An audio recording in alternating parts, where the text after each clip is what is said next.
सभी भक्तों को जय श्री श्याम। प्रेमी भक्तों, एक समय की बात है, एक परिवार जो कृष्ण भगवान जी को बहुत मानता था। परिवार में पति पत्नी और 2 बच्चे, एक लड़का और एक लड़की थी। जब भी पति पत्नी कृष्ण भगवान जी की पूजा करते तो वो 6-7 साल की बच्ची बड़े ही ध्यान से अपने माता पिता को पूजा करते हुए देखा करती थी और अपनी माँ से अक्सर कृष्ण भगवान जी के बारे में पूछती रहती थी। हर साल जब स्कूलों में छुट्टियां होती तो सभी बच्चे अपने अपने माँ बाप के साथ छुट्टियां मनाने के लिए दूर दूर घूमने जाते, पर ये जो परिवार कृष्ण के प्रेमी थे, ये छुट्टियों में हर साल कृष्ण धाम वृंदावन जाया करते थे। समय बीता, स्कूल में छुट्टियां हुई तो हर साल की तरह इस साल भी यह परिवार छुट्टियों में कृष्ण भगवान के दर्शन के लिए वृंदावन जा पहुंचा। भगवान के दर्शन किए, कुछ दिन वृंदावन में बिताए और जब लौटने का वक्त आया तो पति पत्नी ने खरीदारी करनी शुरू कर दी। उस लड़की के भाई ने भी अपनी मनपसंद के खिलौने खरीद लिए, पर वो लड़की बेचैन थी, इधर उधर देख रही थी। उस लड़की की नजर एक दुकानदार पर पड़ती है जो कृष्ण भगवान की छोटी छोटी पीतल की बनी हुई मूर्तियां बेच रहा था। लड़की दौड़कर उस दुकानदार के पास पहुंच गई और उस दुकानदार से पूछती है, बाबा जी, ये भगवान कहाँ रहते हैं? लड़की की बात सुनकर वह दुकानदार जोर जोर से हंसने लगा और हंसते हंसते जवाब देता है, बेटी, भगवान तो हर जगह बसते हैं, पत्तों में, टहनियों में, फूलों में, पहाड़ों में, धरती आकाश, हर वस्तु में उस भगवान का बसेरा है। फिर लड़की की नजर उसी की दुकान पर पड़ी हुई कृष्ण भगवान की पीतल से बनी हुई छोटी सी बहुत ही सुंदर मूर्ति पर पड़ती है। तो वो लड़की पूछती है कि बाबा जी, क्या इस मूर्ति में भी भगवान बसते हैं? दुकानदार हंसते हुए बोला, हाँ बेटी, इस मूर्ति में भी भगवान बसते हैं, पर जिनके पास सब्र और विश्वास से भरी हुई मन की आंखें होती हैं, उन्हीं को भगवान नजर आते हैं। भगवान तो प्रेम के भूखे हैं। आज तक जिस भक्त ने भी प्रेम से भगवान को पुकारा है, भगवान उसी समय प्रकट हो जाते हैं। लड़की ने माँ बाप से जिद करके वो मूर्ति खरीद ली और खुशी खुशी घर वापस लौट आए।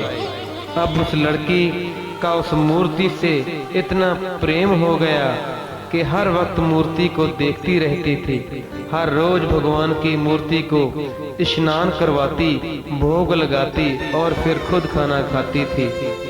इसी तरह वक्त गुजरता गया। वो लड़की जवान हुई, माँ बाप ने शादी कर दी और वो लड़की अपने ससुराल चली गई और वो भगवान की उस मूर्ति को भी साथ ही ले गई। इस तरह ससुराल में भी वो भगवान की मूर्ति की पूजा करती रही। हर रोज भगवान को भोग लगाकर ही वो खाना खाती थी। कुछ सालों बाद उस लड़की के घर एक बहुत ही सुंदर बालक ने जन्म लिया और भगवान की कृपा से अब वो लड़की एक माँ बन गई थी। जिंदगी खुशियों से भर गई। घर में किसी भी बात की कोई भी कमी नहीं रही। वक्त गुजरा, अब वो लड़का जवान हुआ और उस लड़के की शादी कर दी। घर में एक बहुत ही सुंदर बहू आ गई। समय के साथ कृष्ण भगवान की दीवानी वह लड़की एक पत्नी से माँ बनी, फिर सास बनी और वक्त के साथ अब वह बूढ़ी हो चुकी थी। अब सभी अम्मा जी कहकर बुलाने लगे। बुढ़ापे के साथ भी कृष्ण भगवान से प्यार कम नहीं हुआ। उसी तरह से कृष्ण भगवान की पूजा करती रही। हर रोज भगवान को स्नान करवाना, भोग लगाना उसका नित्य नेम बन चुका था। पर बहू को ये सब अच्छा नहीं लगता था। बहू ने अपने पति से बात की कि अम्मा जी हर रोज पता नहीं क्या नाटक करती रहती हैं। तो वह बोला कि माँ को नाराज क्यों करना है, जो करती है माँ उसे करने दो, उसकी श्रद्धा है, हम माँ का दिल नहीं दुखाएंगे। अब क्या हुआ, कुछ दिन बीते तो अम्मा जी बीमार पड़ गई और बहू को आवाज देकर बुलाती है कि बहू आज मेरा बिस्तर से उठना भी मुश्किल है। तुम मेरे कृष्ण भगवान को स्नान करवा दो और भोग लगा दो तो मैं भी थोड़ा सा खाना खा लूं। इतना कहते हुए कृष्ण भगवान की वो मूर्ति अपनी बहू के हाथों में पकड़ा देती है, पर बहू के हाथों से छूटकर मूर्ति नीचे फर्श पर गिर जाती है। मूर्ति नीचे गिरते ही अम्मा जी की हालत पागलों जैसी हो जाती है। वह जोर जोर से रोने लगती है, शोर मचाने लगती है।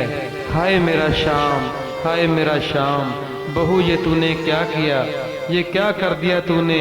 मेरे भगवान को, मेरे श्याम को नीचे फर्श पर गिरा दिया, उसे जरूर कहीं ना कहीं चोट लग गई होगी।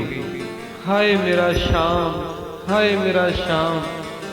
और उस माँ की बहू बोली, माता जी कुछ नहीं हुआ आपके श्याम को, अच्छे भले तो हैं, क्यों शोर मचा रही हो। पर माता जी कहाँ मानने वाली थी।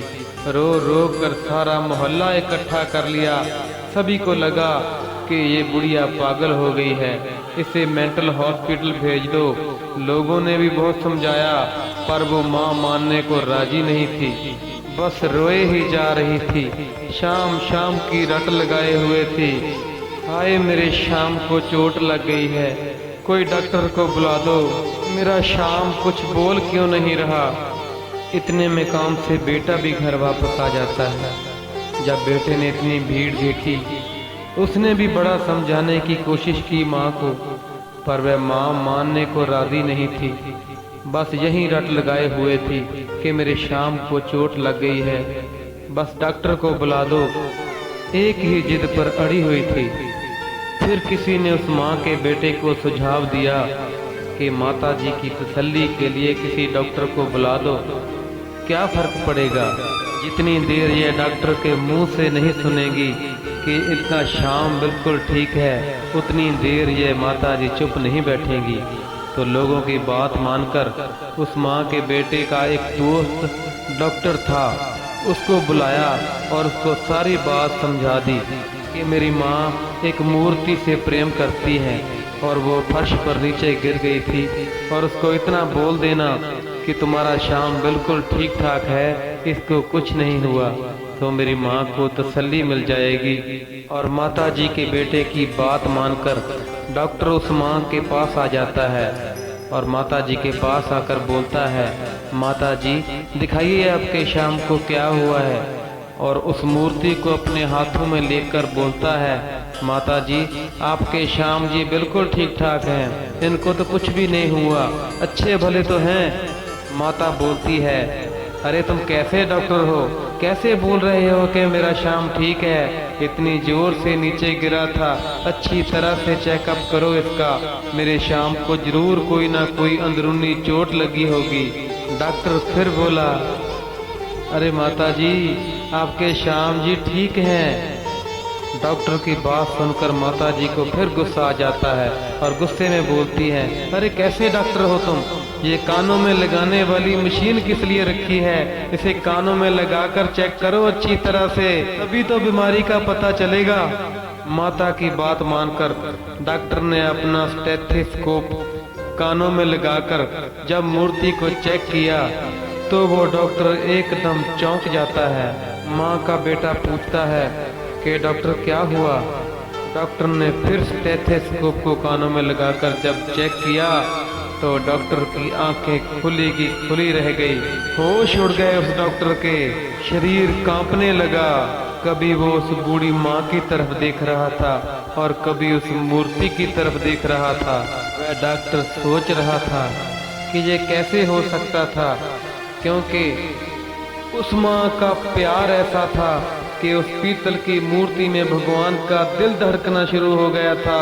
बोलिए वृंदावन बिहारी लाल की जय। डॉक्टर जय कृष्णा देखकर माँ के चरणों में गिर पड़ा और उस माता के बेटे को कहता है, अरे पागलो, ये माँ पागल नहीं है, तुम सब पागल हो। अरे यह तो साक्षात भगवान का रूप है, इसके प्यार ने आज एक मूर्ति में भगवान के दिल को धड़कने पर मजबूर कर दिया। तो सभी लोग उस डॉक्टर की बात सुनकर उस माँ के चरणों में गिर पड़ते हैं। उस माँ का बेटा और बहू सभी लोग माँ के चरणों में गिरकर माफी मांगते हैं। फिर वो डॉक्टर माँ से पूछता है कि माता जी, आपने यह मूर्ति कहाँ से ली थी? तो माता जी ने बताया कि मैंने बचपन में वृंदावन धाम से यह मूर्ति खरीदी थी। माता की बात सुनकर वह डॉक्टर अपना बैग, दवाइयाँ सब कुछ वहीं छोड़कर जाने लगा।